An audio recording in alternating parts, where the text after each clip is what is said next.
کبھی کبھی انسان اس وقت جاگتا ہے جب بہت دیر ہو چکی ہوتی ہے، اور پھر زندگی بھر ایک ہی آواز اس کے دل میں گونجتی رہتی ہے، کاش میں نے اپنے والدین کی قدر کر لی ہوتی۔ آج کی یہ کہانی شاید آپ کی آنکھوں میں آنسو لے آئے، لیکن اگر اس کے بعد آپ اپنے والدین کو محبت سے گلے لگا لیں تو یہی اس کہانی کی سب سے بڑی کامیابی ہوگی۔ السلام علیکم ورحمۃ اللہ وبرکاتہ۔ پیارے دوستو، آپ دیکھ رہے ہیں جی ایس مغل اسلامک۔ آج ہم ایک ایسی سبق آموز اور دل کو ہلا دینے والی کہانی سنیں گے جو ہمیں یاد دلاتی ہے کہ والدین کی محبت کا کوئی نعم البدل نہیں، اور ان کی قدر کرنے کا وقت صرف اس وقت تک ہے جب تک وہ ہمارے ساتھ ہیں۔ ایک نوجوان تھا جس کا نام احمد تھا۔ غربت میں اس کے والد نے دن رات محنت کر کے اسے پڑھایا، جبکہ اس کی ماں خود بھوکی رہ جاتی، مگر اپنے بیٹے کو کبھی بھوکا نہ سونے دیتی۔ وقت گزرا، احمد پڑھ لکھ کر کامیاب ہو گیا، اچھی نوکری مل گئی، بڑا گھر بن گیا، لیکن کامیابی کے ساتھ ساتھ اس کے دل سے والدین کی قدر کم ہونے لگی۔ وہ اکثر اپنی بوڑھی ماں کی باتوں سے تنگ آ جاتا اور بیمار والد کو یہ کہہ کر ٹال دیتا کہ میرے پاس وقت نہیں ہے۔ ماں ہر رات اپنے بیٹے کے لیے دعا کرتی، مگر بیٹا ان دعاؤں کی قیمت نہ سمجھ سکا۔ ایک دن بوڑھی ماں نے صرف اتنا کہا، بیٹا آج میرے پاس چند منٹ بیٹھ جاؤ، دل گھبرا رہا ہے۔ مگر احمد نے جواب دیا، امی میں بہت مصروف ہوں، پھر کبھی۔ وہ پھر کبھی کبھی نہ آیا۔ اگلی صبح ماں ہمیشہ کے لیے اس دنیا سے رخصت ہو گئیں۔ احمد جب گھر پہنچا تو ماں خاموش لیٹی تھی۔ وہ آواز جس نے بچپن میں اسے لوریاں سنائی تھیں ہمیشہ کے لیے خاموش ہو چکی تھی۔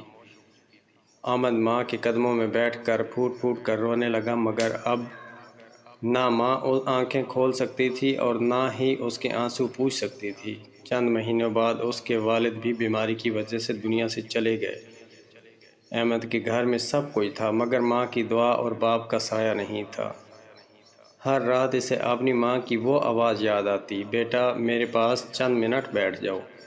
وہ دیواروں سے سر ٹکراتا اور کہتا، یا اللہ مجھے صرف ایک بار میری ماں واپس دے دے، میں ساری زندگی اس کی خدمت کروں گا۔ مگر دنیا میں کچھ نعمتیں ایسی ہوتی ہیں جو ایک بار چلی جائیں تو واپس نہیں آتیں۔ پھر ایک دن مسجد میں امام صاحب نے قرآن کریم کی یہ تعلیم بیان کی کہ والدین کے ساتھ حسن سلوک کرو اور انہیں اف تک نہ کہو۔ احمد کا دل کانپ اٹھا، اسے احساس ہوا کہ دنیا کی ہر کامیابی بے معنی ہے اگر والدین ہم سے ناراض ہو کر دنیا سے رخصت ہو جائیں۔ اس دن سے احمد نے عہد کیا کہ وہ ہر اس شخص کو والدین کی قدر کرنے کی نصیحت کرے گا جس کے والدین ابھی زندہ ہیں۔ وہ لوگوں سے کہتا تھا، اگر تمہاری ماں تمہیں آواز دے تو اپنا کام چھوڑ کر اس کے پاس بیٹھ جاؤ۔ اگر تمہارے والد تمہیں نصیحت کریں تو محبت سے سنو، کیونکہ ایک دن یہی آوازیں ہمیشہ کے لیے خاموش ہو جائیں گی، اور پھر پچھتاوا کبھی ختم نہیں ہوگا۔ پیارے دوستو، اگر آپ کے والدین زندہ ہیں تو آج ہی ان کے پاس بیٹھ جائیں، ان کے ہاتھ چومیں، ان سے معافی مانگیں، ان کے لیے دعا کریں اور ان کی خدمت کو اپنی زندگی کا سب سے بڑا اعزاز سمجھیں، کیونکہ والدین کی رضا میں اللہ تعالیٰ کی رضا ہے، اور ان کی دعائیں دنیا و آخرت کی سب سے قیمتی دولت ہیں۔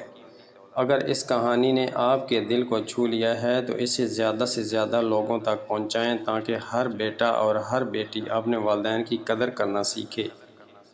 اور ہمارے چینل جی ایس مغل اسلامک کو ضرور سبسکرائب کریں، ویڈیو کو لائک کریں اور شیئر کریں۔ اللہ تعالی ہمیں اپنے والدین کی خدمت کرنے، ان کی دعائیں حاصل کرنے اور ان کی رضا کے ساتھ زندگی گزارنے کی توفیق عطا فرمائے۔ آمین۔